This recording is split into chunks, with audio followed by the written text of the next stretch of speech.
Hi hello viewers, welcome to my channel. ಇವತ್ತಿನ recipe ಏನಪ್ಪ ಅಂತಂದರೆ ಡಿಫ್ರೆಂಟ್ ಆಗಿರೋ ಬದನೆಕಾಯಿ ಗ್ರೇವಿನ ಇನ್ಸ್ಟಂಟ್ ಪೌಡ್ರ್ ಯೂಸ್ ಮಾಡಿ ರೆಡಿ ಮಾಡಿದ್ದೀನಿ. ಹಾಗಿದ್ರೆ ಬನ್ನಿ ಹೇಗೆ ಮಾಡೋದು ಅಂತ ನೋಡ್ಕೊಂಡು ಬರೋಣ. ನಾನು 2 ಬದನೆಕಾಯಿನ ತೊಗೊಂಡಿದ್ದೀನಿ ಮತ್ತು 2 ಈರುಳ್ಳಿ, 1 ಟೊಮೊಟೊ, ಸಣ್ಣ ನಿಂಬೆ ಗಾತ್ರದಷ್ಟು ಹುಣಸೆ ಹಣ್ಣನ್ನು ನೆನೆಯಿಟ್ಟಿದ್ದೀನಿ, ಸ್ವಲ್ಪ ಕರಿಬೇವು, ಕೊತ್ತಂಬರಿನ ತೊಗೊಂಡಿದ್ದೀನಿ ನಾನು. ಇವಾಗ ಈ ಪಲ್ಯ ಮಾಡೋಕ್ಕೆ ಒಂದು ಮಸಾಲೆನ ರೆಡಿ ಮಾಡ್ಕೊಳ್ಳೋಣ. ಒಂದು ಪಾತ್ರೆಗೆ ಒಂದು 8ರಿಂದ 10 ಬ್ಯಾಡಗಿ ಮೆಣಸಿನ್ಕಾಯಿ, ಒಂದು ಅರ್ಧ ಕಪ್ ಆಗುವಷ್ಟು ಕಡಲೆ ಬೀಜ, ಇದನ್ನು ಎಣ್ಣೆ ಹಾಕದೇ ಫ್ರೈ ಮಾಡ್ಕೋಬೇಕು, ಡ್ರೈ ಫ್ರೈ ಮಾಡ್ಕೋಬೇಕು. ಇವಾಗ ಇದು ಅರ್ಧ ಫ್ರೈ ಆಗಿದೆ. ಇವಾಗ 1 ಸ್ಪೂನ್ ಆಗುವಷ್ಟು ಧನಿಯಾ ಹಾಕ್ತಾಯಿದ್ದೀನಿ, 1 ಸ್ಪೂನ್ ಆಗುವಷ್ಟು ಬಿಳಿ ಎಳ್ಳು ಹಾಕ್ತಾಯಿದ್ದೀನಿ. ಇದನ್ನು ಕೂಡ ಗ್ಯಾಸ್ ಫ್ಲೇಮ್ ಸ್ಲೋ ಇಟ್ಟು ನಿಧಾನವಾಗಿ ಫ್ರೈ ಮಾಡ್ಕೋಬೇಕು. ಚೆನ್ನಾಗಿ ಹುರಿದ ನಂತರ ಇವಾಗ ಒಂದು ಸ್ವಲ್ಪ ಕರಿಬೇವು ಹಾಕ್ತಾಯಿದ್ದೀನಿ. ಇದನ್ನು ಡ್ರೈ ರೋಸ್ಟ್ ಮಾಡ್ಕೋಬೇಕು. ಯಾಕಪ್ಪ ಅಂತಂದರೆ ಈ ಪೌಡ್ರನ್ನ ನಾವು 1 ತಿಂಗಳ ಗಂಟಲೂ ನಾವು ಸ್ಟೋರ್ ಮಾಡಿ ಇಟ್ಕೋಬೋದು ಫ್ರಿಜ್ಜಲ್ಲಿ.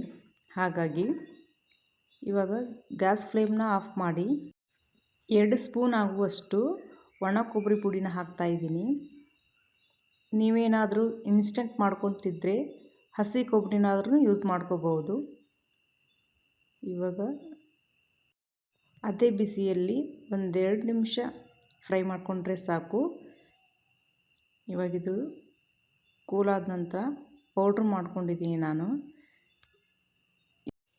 ಈ ಪೌಡ್ರನ್ನ 1 ತಿಂಗಳವರೆಗೂ ನಾವು ಫ್ರಿಜ್ಜಲ್ಲಿ ಇಟ್ಕೋಬೋದು. ಇವಾಗ ಹೇಗೆ ಮಾಡೋದು ಅಂತ ನೋಡೋಣ.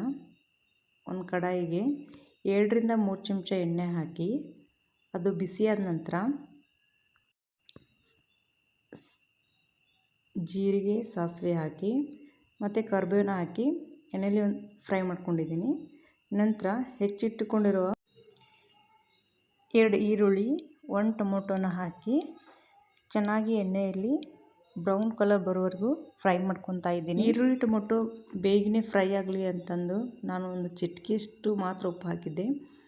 ನಂತರ ಇವಾಗ ಅದಕ್ಕೆ ಅರಿಶಿನ ಹಾಕಿ ಅದನ್ನು ಕೂಡ ಎಣ್ಣೆಯಲ್ಲಿ ಫ್ರೈ ಮಾಡ್ಕೊತಾ ಇದ್ದೀನಿ. ನಂತರ ನೆನೆಸಿಟ್ಟಿರುವಂಥ ಹುಣಸೆ ಹಣ್ಣಿನ ರಸನ ಹಾಕಿ ಹಸಿ ವಾಸನೆ ಹೋಗುವವರೆಗೂ 3ರಿಂದ 4 ನಿಮಿಷ ಇದನ್ನು ಕುದಿಸಬೇಕು. ಮತ್ತು ಹುಣಸೆ ರಸ ಹಾಕಿದ ನಂತರ ಬೆಲ್ಲ ಕಂಪಲ್ಸರಿ ಹಾಕಲೇಬೇಕು. ಸಕ್ಕರೆ ಬದಲಾಗಿ ಬೆಲ್ಲನೇ ಯೂಸ್ ಮಾಡಿ. ಇವಾಗ ಎಲ್ಲನೂ ಎಣ್ಣೆಯಲ್ಲಿ ಚೆನ್ನಾಗಿ ಫ್ರೈ ಆದ ನಂತರ ಇವಾಗ ಬದನೆಕಾಯಿನ ಹಾಕಿ ಮಿಕ್ಸ್ ಮಾಡ್ತಾಯಿದ್ದೀನಿ. ಈ ಬದನೆಕಾಯಿ ಫ್ರೈ ಆದ ನಂತರ ಸ್ವಲ್ಪ ನೀರು ಹಾಕಿ 1-2ರಿಂದ 3 ನಿಮಿಷ ಮಾತ್ರ ಬೇಯಿಸಬೇಕು. ಬೇಯಿಸಿದ ನಂತರ ನಾವು ಮಿಕ್ಸಿ ಮಾಡಿಟ್ಟಿದ್ವಲ್ಲ ಪೌಡ್ರನ್ನ ಇದಕ್ಕೆ ಹಾಕಿ ಚೆನ್ನಾಗಿ ಮಿಕ್ಸ್ ಮಾಡಿಕೊಂಡು, ಮಿಕ್ಸಿ ಮಾಡಿಟ್ಟಿದ್ನಲ್ಲ ಆ ಪೌಡ್ರನ್ನ ಇವಾಗ ಇದಕ್ಕೆ ಆ್ಯಡ್ ಮಾಡ್ತಾಯಿದ್ದೀನಿ. ಪೌಡ್ರ್ ಹಾಕಿದ ನಂತರ 1-2ರಿಂದ 3 ನಿಮಿಷ ಮಾತ್ರ ಬೇಯಿಸಬೇಕು. ಬದನೆಕಾಯಿ ತುಂಬ ಬೆಂದೋದ್ರೆ ಸರಿ ಇರಲ್ಲ, ಹಾಗಾಗಿ 1-2ರಿಂದ 3 ನಿಮಿಷ ಮಾತ್ರ ಬೇಯಿಸಬೇಕು. ಇದನ್ನು ನಾವು ಇಷ್ಟೇ ಡ್ರೈ ಕೂಡ ಮಾಡ್ಕೋಬೋದು. ಬಟ್ ರೊಟ್ಟಿ, ಚಪಾತಿ, ರೈಸ್ ಜೊತೆಗೂ ಕೂಡ ಆಗಬೇಕು ಅಂತಂದರೆ ಸ್ವಲ್ಪ ನೀರನ್ನು ಹಾಕಿ ಮಿಕ್ಸ್ ಮಾಡಿಕೊಂಡು ಇವಾಗ ರುಚಿಗೆ ತಕ್ಕಷ್ಟು ಉಪ್ಪನ್ನು ಹಾಕ್ತಾಯಿದ್ದೀನಿ. ಇವಾಗ ನೋಡಿ 1-2 ನಿಮಿಷ ಮಾತ್ರ ನಾನು ಬೇಯಿಸ್ತಾ ಇದ್ದೀನಿ. ಈ ಗ್ರೇವಿ ತಣ್ಣಗಾದ ನಂತರ ಗಟ್ಟಿ ಆಗ್ತಾ ಬರುತ್ತೆ, ಹಾಗಾಗಿ ಮುಂಚೆನೇ ನಾನು ಸ್ವಲ್ಪ ತೆಳುವಾಗಿ ಮಾಡ್ಕೊಂಡಿದ್ದೆ. ಇವಾಗ ನೋಡಿ ಲಾಸ್ಟಲ್ಲಿ ಕೊತ್ತಂಬರಿ ಸೊಪ್ಪನ್ನು ಹಾಕಿ ಮಿಕ್ಸ್ ಮಾಡಿಕೊಂಡ್ರೆ ಬದನೆಕಾಯಿ ಗ್ರೇವಿ ರೆಡಿ ಆಯಿತು.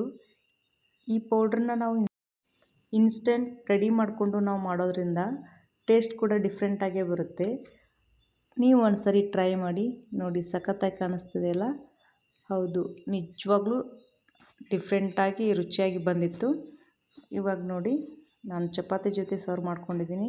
ಈ ಗ್ರೇವಿನ ನೀವು ರೊಟ್ಟಿ, ಚಪಾತಿ, ರೈಸ್ ಜೊತೆನೂ ತಿನ್ಬೋದು.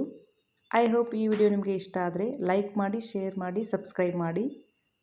Thank you for watching. Bye bye.